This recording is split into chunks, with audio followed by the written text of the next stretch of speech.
ଜାଣିଛି ବୋହୁ, ମୋ ଝିଅ ତା ଶାଶୁ ଘରେ ତାକୁ ପଦେ ପଦେ କଥାରୁ ଗାଳି କରୁଛନ୍ତି, ଆଉ ତାର ଛୋଟ ମୋଟ ଭୁଲକୁ ବି ସହୁନାହାନ୍ତି। ଏକଥା ଶୁଣି ମତେ ଭାରି ଦୁଃଖ ଲାଗୁଛି। ହଉ, ଏବେ ଯା ମୋ ପାଇଁ ମୁନ୍ଦେ ପାଣି ଆଣିବୁ। ଆଜ୍ଞା ବୋଉ, ଆପଣ ଟିକେ ରୁହନ୍ତୁ, ମୁଁ ପାଣି ନେଇ ଆସିଛି।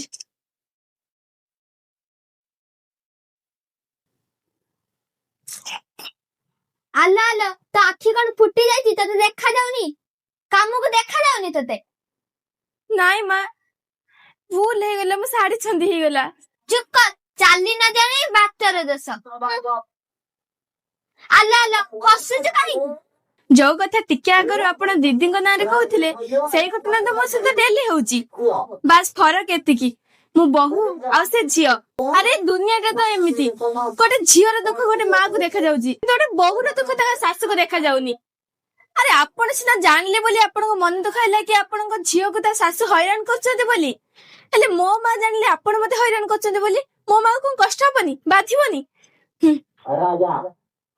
ନିଜ ଝିଅକୁ ଯୋଉ ଦୃଷ୍ଟିରେ ଦେଖୁଛନ୍ତି, ଗୋଟେ ବୋହୂକୁ ବି ସେଇ ଦୃଷ୍ଟିରେ ଦେଖିବା ଉଚିତ, କାରଣ ଗୋଟେ ବୋହୂ ବି କାହା ଘରର ଝିଅ।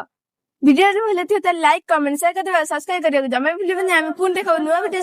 ରହିଲୁ, ଜୟ ଜଗନ୍ନାଥ।